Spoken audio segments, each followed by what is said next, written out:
I used to feel like a failure, a fraud perhaps, as a teacher when I asked the question in the classroom and the only response was silence. Empty silence.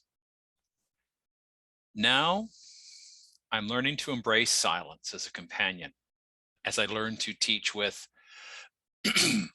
little formal training about how to teach. That's why I'm enrolled in the Teacher Trainer for Online Learning program at Ontario Learn. My 1986 journalism diploma didn't equip me for teaching international students business communications in a cloud data communications course in 2022. Yes, you heard that right. A retired journalist who breaks out in a cold sweat at the mention of SharePoint Server is teaching in a graduate level, Microsoft-centric education program at Conestoga College. I proudly say I'm the only guy using a Mac in the whole School of Workforce Development. And I'm also the guy who tells students that I'm teaching them the most important skills they need for their school career and for after graduation: interpersonal communication. That's why I'm here telling you my story in F22 Instructional Technology in Adult Education. It's taken me 3 years of contract teaching to understand that I know even less than I thought I did when I started. And that's okay, because I believe in the power of communication, especially the life skill of relentless curiosity. My dad taught me that growing up on the farm, as he rolled with the challenges of fickle weather and international commodity market challenges to turn a profit on the farm, at least some of the years. And then there was the 30 years of working at newspapers that taught me the world is a messy, confusing place.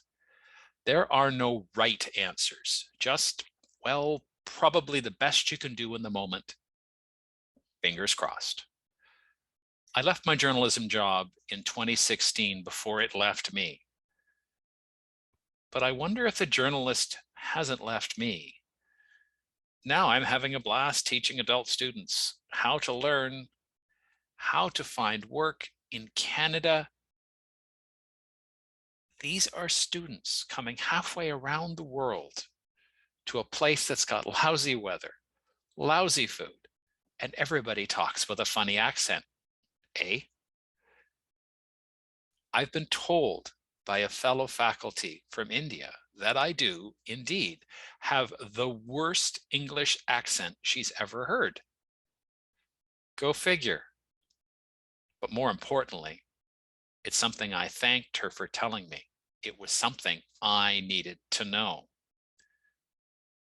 This course has already prompted me to rethink my goals and to double down on my classroom curiosity.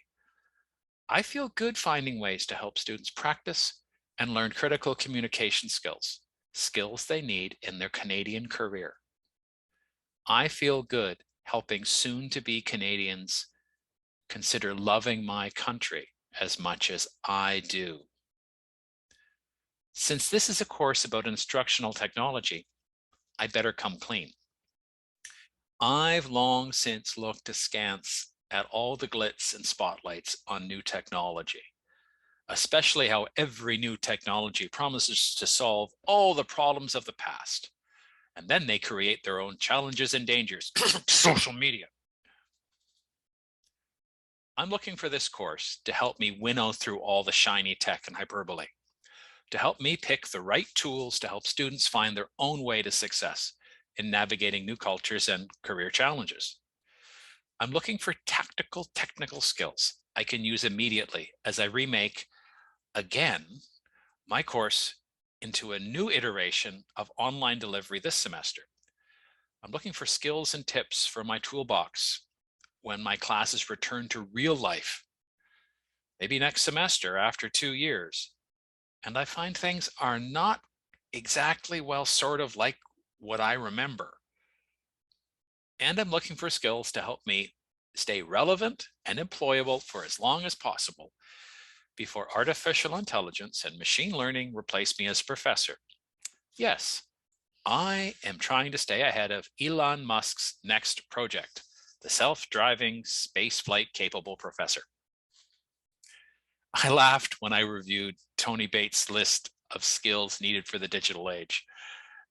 In many ways, that's pretty well what I've been talking about in my class, but Bates presents them far more eloquently than I have.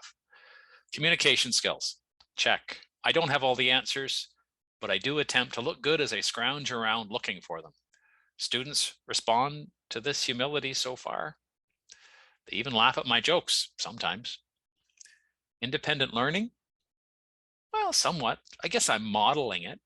I'm taking this course, and in classes, I encourage students to ask me questions and to engage with extra content.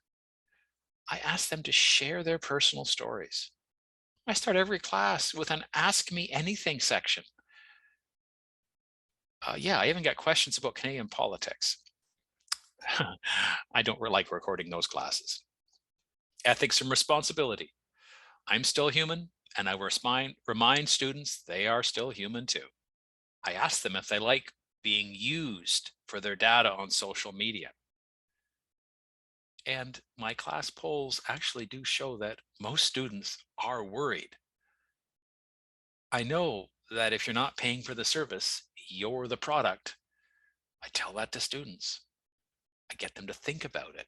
I hope. It's an underlying message. Be aware of the hype surrounding what's going on. Look for what's actually happening or not happening. I guess I'd argue that ethics and responsibility are more important in the online world because it's so easy for reality manipulation by individuals, companies, and governments. What is something real, or when is something real? If we don't see it ourselves, touch it, smell it, or taste it, or does that matter any longer? Well, I think it does. Knowledge management. As I think back, I guess I was practicing knowledge management before knowledge management was cool. As a rookie journalist back in the 1980s, okay, this time I'll wait for you to do the math to calculate my age. As a rookie journalist back in the 1980s, I thought I knew everything after a few years. And then the more questions I asked, I gradually realized that I didn't know. I realized what I thought I knew wasn't anything near to how much I still had to learn. I learned I don't know what I don't know. So I keep asking questions. What's changed? What's really going on? Rats. I am still a journalist with too many questions, nudging students to adopt my habits. I'm nowhere close to being the professor I envisioned when I started teaching back in 2019. And that's okay. It's now easier for me to soak up the silence after I ask a question in class. And then I feel the thrill when a student speaks softly and reaches out of the Zoom abyss and says, "Well, Professor, I remember something like that happened to me." And that's awesome.